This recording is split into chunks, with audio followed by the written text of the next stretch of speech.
Selamat siang pemirsa, Brigadir Susan akan menginformasikan kondisi lalu lintas terkini melalui CCTV dari NTMC Korlantas Polri. Untuk lokasi yang pertama saya ajak pemirsa kita pantau di Simpang Pancoran, Jakarta Selatan. Pemirsa, kondisi lalu lintas di kawasan ini dari arah Pasar Minggu maupun Depok yang akan menuju ke arah kiri, yakni ke arah Semanggi maupun yang akan lurus menuju ke arah Tebet maupun Manggarai terpantau cukup ramai dan lancar. Perlambatan kecepatan kendaraan dan juga antrian memang terjadi hanya menjelang traffic light saja, namun selepas dari traffic light, kendaraan masih melaju dengan kecepatan yang normal di kawasan ini. Dan berikutnya dari arah Semanggi yang akan menuju ke arah Pasar Minggu, Depok maupun yang akan ke arah kiri menuju ke Tebet Manggarai, pada siang hari ini juga masih terpantau relatif lancar. Perlambatan dan antrian di kawasan ini hanya terjadi menjelang traffic light berkisar 250 meter.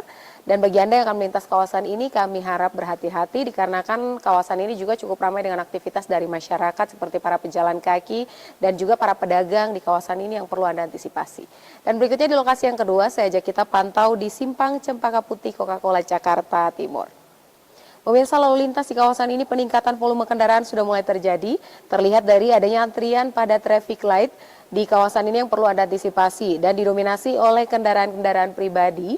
Bagi Anda yang akan melintas kawasan ini harap berkonsentrasi dan jaga jarak aman kendaraan Anda, mengingat kawasan ini juga cukup ramai dengan aktivitas masyarakat seperti para pejalan kaki dan para pedagang yang menawarkan dagangannya di lampu merah yang perlu Anda antisipasi.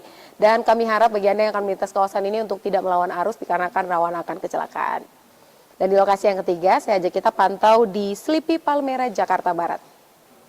Pemirsa, lalu lintas di kawasan ini terekam di CCTV kami dari arah Semanggi yang akan menuju ke arah Grogol maupun Petamburan atau yang akan menuju ke arah Pejompongan, Cawang ini sudah terlihat peningkatan volume kendaraan dengan antrian di traffic light berkisar 250 meter di belakang traffic light dan didominasi oleh kendaraan roda 4. Bagi Anda yang akan melintas kawasan ini harap berhati-hati menjaga jarak aman kendaraan Anda dengan pengendara lain dikarenakan kawasan ini juga ramai dengan aktivitas dari kendaraan umum yang menaik turunkan penumpang di median jalan dan juga aktivitas dari masyarakat yang perlu Anda antisipasi ketika akan melintas kawasan ini. Sedangkan kondisi lalu lintas dari tol dalam kota masih terpantau relatif lancar. Bagi Anda yang akan melintas harap berhati-hati dan berkonsentrasi. Dan di lokasi yang terakhir saya ajak kita pantau di Mall Citawaru, Surabaya. Pemirsa, lalu lintas di kawasan ini dari arah Sidoarjo yang akan menuju ke arah Surabaya terpantau cukup ramai lancar. Bagi Anda para pengendara yang melintas kawasan ini harap berhati-hati menjaga batas kecepatan kendaraan Anda mengingat adanya pusat perbelanjaan di kawasan ini yang perlu Anda antisipasi. Dan pemirsa, untuk informasi terkait bagaimana kondisi lalu lintas Anda dapat menghubungi call center kami di 1500669 dan SMS center kami di 9119. Demikian informasi dari Brigadir Susan, selamat siang dan salam presisi.